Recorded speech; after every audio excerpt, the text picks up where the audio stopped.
Hello, I'm Senator Joe Nicola. I have my good friend here, Ray McCarty, and we are going to talk about HJR 173, 174, better known as Amendment 5. That'll be on the ballot in August. And Ray, why don't you tell us a little bit about yourself? Sure. So I've been tax lobbying and writing tax law since 1989, so 37 years. And my background is both on the government side, having worked for the Department of Revenue, and also on the private sector side. Oh, that's great. That's great. Well, as you know, when this bill was on the Senate floor, I voted no, and I know we've had some conversations about it. I've shared my concerns, and that's what I want to do today too, is just share my concerns with it and inform you, the voter, so you know what you're actually voting for. But I want to start off by saying I am not against income tax phase out. I'm not against removing any and all taxes we possibly can, as long as we're doing it responsibly and we can still fund local government. Because I don't know about you, Ray. Well, I think I do. If we call the police, I want them to show up. Yeah. You know, if, That's pretty important. Yeah. If I call the fire department, I want them to show up. And so we have to still be able to balance paying for the services that we enjoy now. But there is. We entered in as the Republican caucus for the Senate this session with the number one priority of reforming property tax. And this is my second session. I was just elected last year, and that's been my priority, is property tax reform, because that's, especially in Jackson County, that's been my constituents' problem, my personal problem.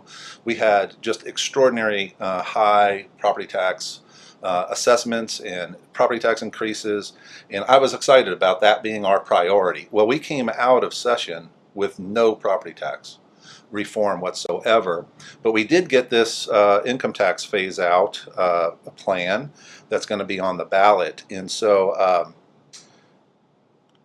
I'm just sad that we don't have any property tax, and that's to me, that's the burden. Most people, and even businesses, small businesses, are really suffering under the burden of high property taxes. So let's just jump into the bill, and I'd like for you to share your thoughts on it. Well, while you're on property tax, that is what we hear. We have a business association. That's what I hear from my business members all the time, is having issues with the property tax, maybe having differences in valuations between what the assessor thinks is valid and what the business owner or the individual thinks is valid. And there were hearings all over the state. Yeah. Very well attended hearings, very important to the public, obviously. So it was disappointing that we didn't really tackle property tax relief. And some people have tried to frame this Amendment 5 as providing property tax relief, but it doesn't really. That's right. There's a way that you could reduce property taxes. So just jump right into it. Amendment 5, what it would do is it would be a mandate from the people, if they support this, to the General Assembly, to you and your other elected representatives and senators, that the people want to phase out and eliminate the individual income tax. And it allows that to happen through sales tax increases and expanding the sales tax to things that are not covered today, as well as other transaction-based taxes. But what that means is that very likely, if voters approve this, legislature will allow sales taxes to apply to everything, all sales of services that we don't tax today, unless there are exceptions that are granted. I know the governor talked about exempting health care and agriculture and real estate, but none of those protections are in the constitutional amendment. Right. So we'd be dealing with all of those issues when we start in January if the people adopt this Amendment 5. And that's very worrisome, because you're going to be looking at $7.78 billion. That's how much the individual income tax generates today. And you're going to have to try to replace $7.78 billion, and maybe more. We'll talk about that in a little bit. That's a big figure. That's a huge amount to try to shift from one tax system to another. And so, when we're talking about property tax relief, the only way that this would affect property tax relief is if you expand sales tax to services that are not taxed today. Local governments will also expand their tax because they are tied to the state's tax base. So if that happens, then they will generate more in sales tax revenue. And what the resolution says is they have to roll back their local sales taxes, or they can choose to roll back their local property taxes, but they can't affect funding for local education. Right. What does the vast majority of property tax go for? It goes for education. So if you're not able to really, I mean, if you did anything, you'd be dealing with very small operating levies that are separate from the education component. So that's the only property tax relief there would be in there if the local government decided to do that instead of rolling back their local sales tax. Chances are they would roll back their local sales tax. Right, right.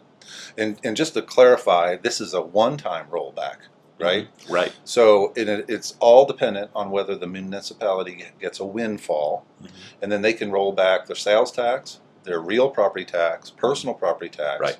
or like in the case of Kansas City has a 1% earnings tax, Right. they can roll that They can roll back. that back. But it is just a one-time rollback. Mm-hmm. So I want to make that very, very clear too. And I've been very vocal about this. I stood up on the Senate floor and shared my opposition to this resolution, and mainly because a vote of yes on this is really not phasing out the income tax. Isn't that correct? That's right. What it does is it removes some constitutional protections for the taxpayer, and it gives us, the legislature, the authority for 5 years to raise sales taxes, to put sales taxes on services that are not currently taxed now, a use tax, and really opens the door, and correct me if I'm wrong, Ray, opens the door to just about any other kind of new tax that can be created. It really does, and I actually was dealing with tax law before the Hancock Amendment was actually enforceable. Hancock Amendment was established in the early 80s, but it didn't get any teeth until the early 90s. And I worked for the Department of Revenue during the time before that was really enforceable. Mm-hmm. And the legislature could just enact whatever tax increases they wanted to enact. Since then, we've been very good about making sure that voters get to get their vote on whether we're going to increase taxes or not. And if they support it, then it passes. If they don't, then it fails. Right. It's very strong protection for taxpayers. I think we're kind of used to it now. Mm-hmm. There was a time when it didn't exist, and it was really hard trying to stand up and block tax increases that were going through the legislature if you disagreed with them. This is going to open that all up again, because for 5 years we're going to have essentially an all-out war to figure out what should be subject to tax and what shouldn't be. And I'm a lobbyist, and there are how many hundreds of lobbyists in the building, and all of them will have constituencies that will hire them to come in and make sure that they don't get taxed. Exactly. And so that's going to be the more transactions you pull out of that pool, the higher the rate has to be. That's right. It could go as high as 5.6% to make the amount of money that they're going to need, in addition to the rate that we already have, which makes us very uncompetitive. If you all have to raise the sales tax rate above 1%, Kansas City is already uncompetitive. Right. It's going to be more likely that people can go across the state line road and buy things in Kansas rather than in Missouri. Mm-hmm. And when you put that kind of a weight on people who are trying to make these decisions on where to buy their furniture or whatever, you're just telling them, go across state line road, buy it in Kansas because you can pay less. That's right. Yeah. And I represent part of Jackson County. I'm right there on the border. I mean, that's the thought I had, right, as well. So this bill, if it passes, is going to remove two really taxpayer protection sections in the Constitution, and then they'll be replaced. And I encourage everybody too that's watching this to please read the actual bill. And know exactly what's in it. And when I hold town halls, I actually bring copies of the bill.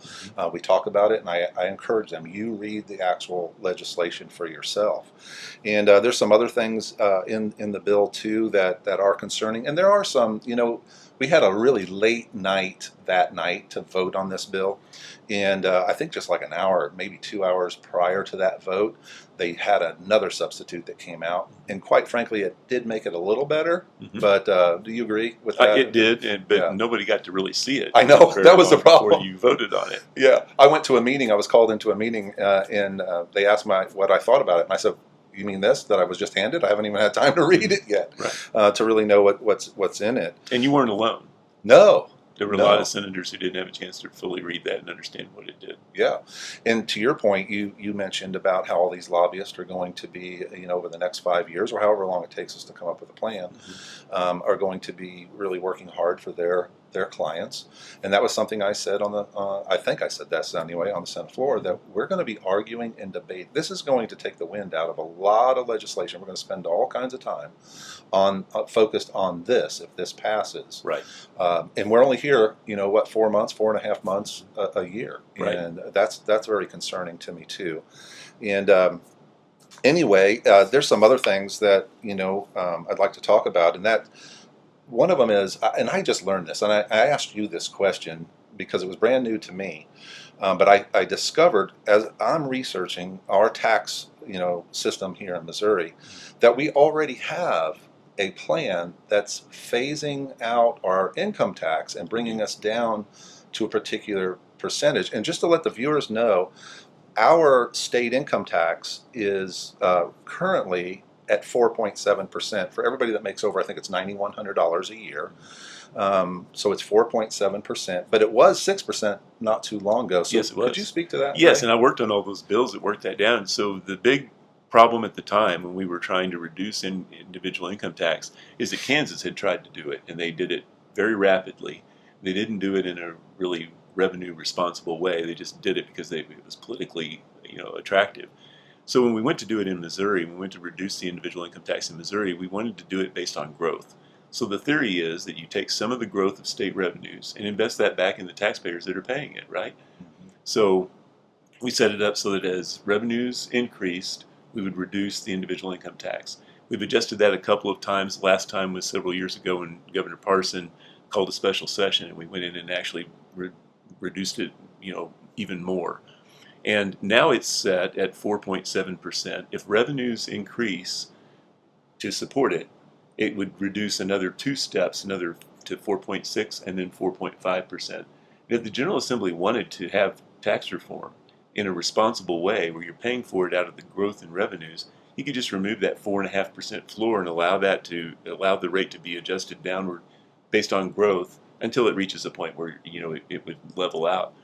But you could do that very easily without a constitutional amendment. You can do that today, and that would be a very responsible way for taxpayers to experience tax relief because you're paying for it out of growth in revenues. And what we have seen by doing that is that you reduce the rate, the income tax drops maybe a little bit and then pops right back up because we're doing it in such gradual amounts.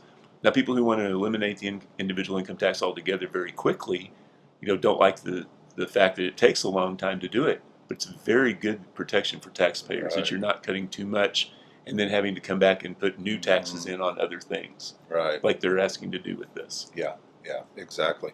So that's something I think really we should take a good look at. In this particular bill, Amendment 5, that is based on growth too, right? It's Right. still based on the revenues that are coming in Right. to phase out the state income tax. But in order for that to happen, you're going to have a period of time where you're collecting more tax than you do now because you have to increase the revenues in order to cut the tax. So we're going to have to take it on faith that if we increase the sales tax that we're going to be able to do that in a way that then will result in reductions in individual income tax. Because we won't know for sure how much money it's going to generate when we tax services that are not taxed today. Right. Take lawn care, for example. If we threw the switch on and said, okay, you have to now pay sales tax to the person who mows your lawn. If it's an 18-year-old boy or a 16-year-old boy or girl, are they going to register and pay sales tax? Right. Probably not. They're going to probably ask, can you pay me in cash? And, we don't endorse tax dodges, but that's a way to do it if they're paid in cash and you don't know who they are or what they're doing. So if we used national data, which is the only thing we could possibly use to get close, to see how much money it's going to generate if we throw the tax on and we start collecting tax on lawn mowing services, we know that there's going to be some portion of the population of lawn mowers who are not going to collect that tax. Mm-hmm. We know that there'll be others who want to and may collect the tax but have trouble remitting it to the state. And you're not going to collect every dollar on every dollar spent Right. that in that area. And that's going to be that way for all the services that are not taxed today. We won't know until we throw the switch on exactly how much money we're going to get. So the amendment, to its credit, it says that it's based on revenue growth. So we have to implement the tax first, see how much we receive from that, and then you can adjust it again the following year. 5 years. You get that Right. ability to go outside the Hancock Amendment.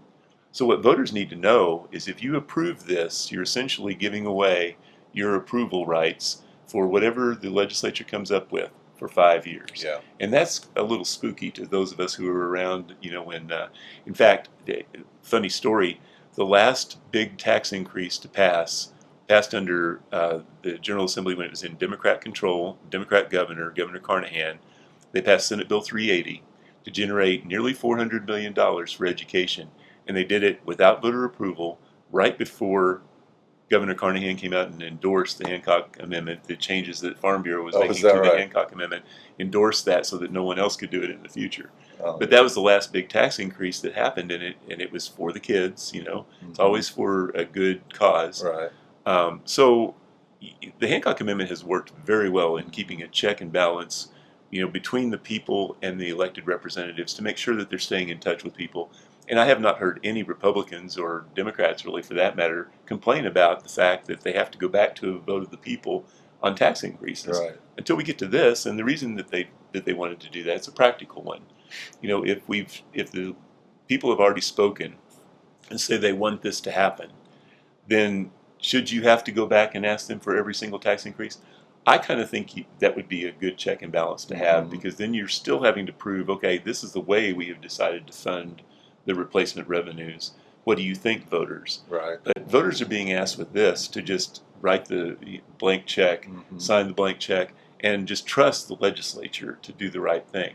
And as much as I love you and all of your other fellow senators and representatives, it's hard for taxpayers to truly trust what goes on sometimes in this building. Right. Right. Well, I don't. Right. And that's why I voted no. get And something else, Ray, and I thought about this and had some conversations. We had 11 senators that are termed out, and most of them, if not all of them, voted for this. Well, they're not even going to be here to work these details Right. out. We have, and we have up to 5 years. Let's say it takes till year 5. We could have a whole slew of different legislators making these decisions. We're going to have a lot of new faces in the Mhm. General Assembly. There'll be new people in the Senate. There'll be new people coming in the House that have never served before. And that's going to be very eye-opening for them to come in and have something like this waiting on them. But, Yeah. the other thing that we haven't talked about yet is if we have a budget shortfall, what impact that might have. And Auditor Fitzpatrick just yesterday issued a report saying that the state was going to be short $1.2 billion in the next budget that you all prepare. So if you think about that, if the mandate from the voters is to eliminate the individual income tax, say that's from here to here, but you have a $1.2 billion deficit you have to cover first, you can't eliminate this individual income tax until you cover that That's $1.2 right. billion too, right? So now you're not talking about $7.78 billion, and now you're talking about $9 billion. Right. And if that is truly the case, we're looking at $9 billion in tax increases to cover $7.8 billion in tax cuts. Yeah. That math doesn't work. No, not very good at all. And one of the things I've been saying is, one, we're losing federal dollars for our budget, right? We're having to make cuts. I think we cut the budget about $4.1 billion this year. We're going to have to make more cuts next year. I feel more comfortable. It's like, let's get our budget under control. Right. Let's get some serious property tax reform that's going to immediately help the people. And then maybe we can take a look at, the income tax phase out and do something very responsible by tweaking what we already have, Right. making some adjustments to that trigger. I would certainly feel much more comfortable doing something like that, Sure. So, Yeah, that makes more sense. And, without having spending cuts worked into the equation, it's not really tax reform. When No. people think of tax reform, they think you're reducing taxes and, Right. and you're able to do that and still maintain the services that you want. This doesn't look at spending at all. right. That's kind of what makes it different from real tax reform. It's a tax shift. It's No, shifting exactly. taxes from individual income to sales and use taxes. Yeah. And there are some dangers in shifting from one to the other. One of them is just mathematical, trying to figure out how much it needs to be. Right. But, the premise of all of this is that somehow Missouri is not being competitive. We're not able to attract businesses to the state of Missouri. And actually, we're doing very well on all the things that matter to businesses when they decide to locate in a state. We have a very low cost of living. In fact, we've got the lowest cost of living of any of those states that don't have an income tax. Wow, that's amazing. We're attracting businesses, while some of those businesses, including Tennessee and Florida, are losing businesses. Mhm. We're picking them up here. To the tune of 10,000 or so businesses we attracted, while Tennessee lost nearly 10,000. Florida lost nearly 13,000.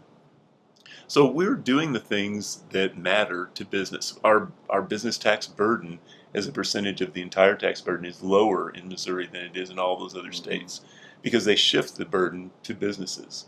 So, if we're trying to make Missouri more attractive, we've already done it. We're already winning that economic Such a good development point. game. So Yeah, such a good point. That was something I looked into fairly quickly, because I kept hearing us being compared, Missouri being compared to Tennessee, because we're similar type states, and Tennessee doesn't have a state income tax. And the research that I found, and especially this one just recently, Missouri in 2025 added 52,000 jobs. Mhm. Tennessee added 25,000. We over doubled the amount of jobs that Tennessee provided. So. Anyway, I don't know if you have anything else to add. I just wanted to, make this video just to inform, especially my constituents, but anybody that would watch, really read the bill and understand it, and don't even just take our word for it. Do your own research, and do you want to? And this is what I've been saying in my town halls. It's this simple. Do you want to? If you vote yes, you're giving us, the legislature, the authority to add sales tax, to increase the sales tax and add sales tax to services, and it opens up the door to creating a use tax or any other type of new tax. Do you want to do that? Because this bill is not a guarantee of phasing out income tax, No. because the plan hasn't been devised yet. That's right. And earlier versions had a lot of detail in it that were very, very difficult, and we had real problems with some of the details. So the final version is better because it allows flexibility. But if that's the direction that we're going, some of those earlier drafts that we saw, that could be a real problem for a lot of different people. So it's going to be very interesting to see what happens. I hope voters are educating themselves on exactly what it does, so they know what they're getting into when they vote for the amendment. And then however it comes out, however people decide, we'll deal with, right? That's right. But it'd be good if everyone took the time to educate themselves. One thing, if you do read the actual language, you need to understand that notwithstanding means even though this other thing says this, we're doing something completely different. Yeah. Because the way they've left that in there, it looks like you're still banning tax on transactions that weren't taxable in 2016. Right. When really, no, you're not, because that notwithstanding word is in there, and anything is open. Yeah. So. I don't know if you wanted to speak to the ballot language too before we close. Sure. Because that was just changed by the courts It was recently changed, and we were glad to see that the language was clearer for voters. Mm-hmm. So you only get to see a couple of paragraphs when you go in to vote, and that's what everyone focuses on. It's very important that you look at that language very closely before you make your decision. Yeah. And I think the language is better now. It better describes exactly what it does. It doesn't say anywhere that it increases sales tax, because on its own it really doesn't. Mm-hmm. But that is the mechanism that's available to you as the legislature to help offset the revenue loss from the individual income tax. So it doesn't increase taxes. It does try to set the state on a path to reducing and eliminating the individual income tax. But it's not a free lunch. There is no free lunch. That's right. So it's going to be made up somewhere, and the avenues that are available to you as legislators will be sales tax or similar transaction-based taxes. Yeah. All right. Well, Ray, I really appreciate it. Thank you so much Thank you. for For having this conversation with me. And thanks so much for taking time to watch this video. You can always reach out to me and my office, and my office number is 573-751-3074, or check my website at senatorjoenicola.com, and I keep all my votes there. There's a blog you can sign up for, and try to do my best to keep you informed. So thanks again for watching. Appreciate it.